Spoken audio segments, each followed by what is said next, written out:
In this lesson, I'll show you how to color the particles when they collide with an object. Notice in the scene when the particles collide with any sphere, they inherit that color. So let's see how it works. So first make sure you open the scene called Coloring Particles based on Geometry Index. So when you open the scene, you'll see I have some spheres and I have a ground. And if I go ahead and play the animation, you'll notice some particles falling on the spheres and colliding with the plane.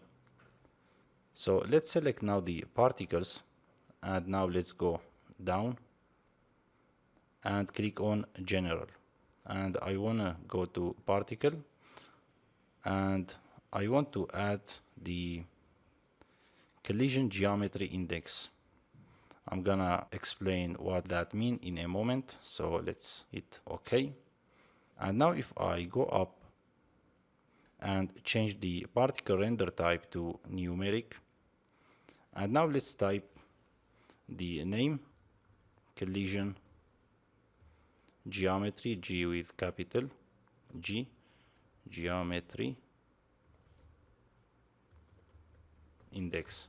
And now let's go ahead and play that and see. I want to show you something here. So when the particles falling down, let's go back again and see. Just as you see, when the particles colliding with the sphere, with the green sphere, they are turning to number 1. So as you see, they born with negative value, -1, and when they collide with the sphere, they turn 1.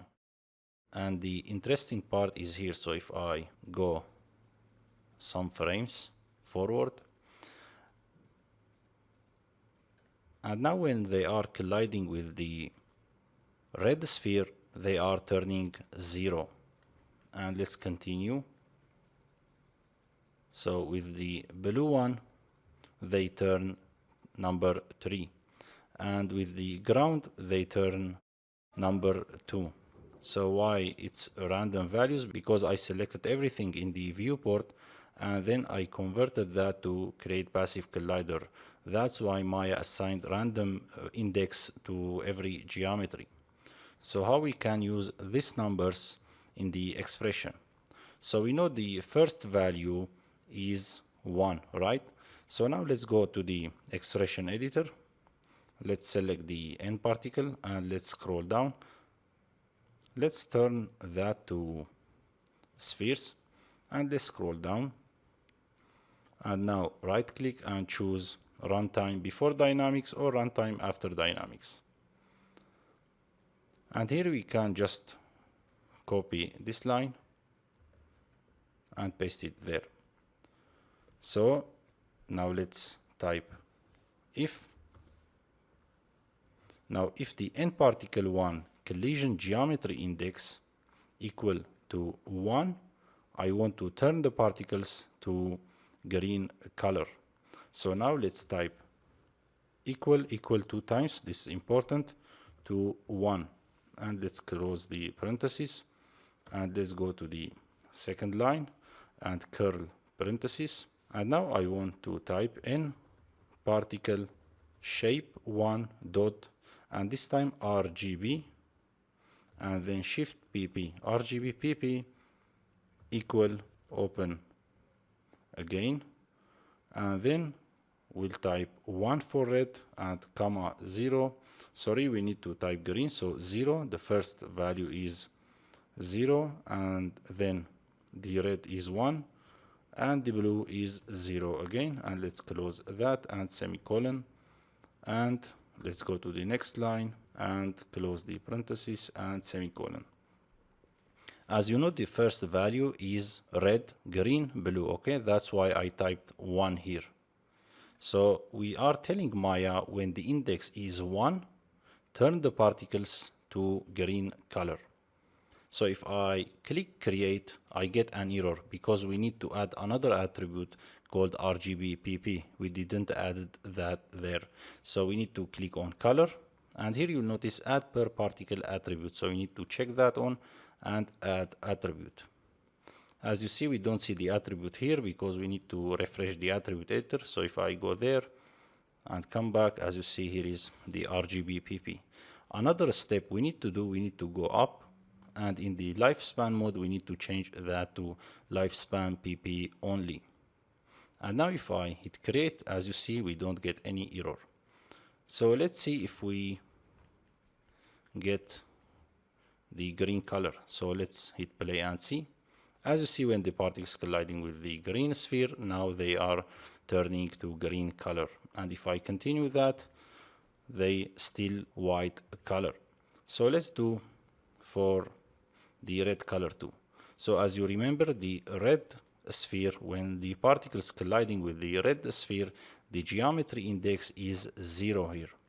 So now simply let's copy this line and let's go to the second line and let's paste that. And now we just need to turn the 1 to 0, and now we need to turn that to 1 and this one to 0. So now if the index is 0, color the particles with the red color. So now if I hit edit, as you see, the particles turning red. Let's do for the blue one too. So let's paste the link again here, the expression, and let's set that to 3, because as you remember, the geometry index here is 3. So let's set that to 0 and this one to 3 and hit edit. And now let's see. As you see now, the particles are coloring with the blue, red, and green too. Another problem I get before, when I saved the scene and opened it again, I get the particles with black colors. So I don't know why. So we can fix that problem. If you get this problem, for example, if your particles are black here, so you can set another expression here in the, let's go back there, and in the creation expression, not in the runtime before dynamics or runtime after dynamics, you can go to creation and just type this line. So we need to set the value to 1, 1, 1, in case you get that problem, okay? So semicolon. So this will be executed at the creation mode, not in the runtime, okay? Just when the particles are born, so we are making sure that they are white. And let's hit create, in case you get that problem. In our case, we don't see that problem. So that's it for this lesson. See you in the next lesson.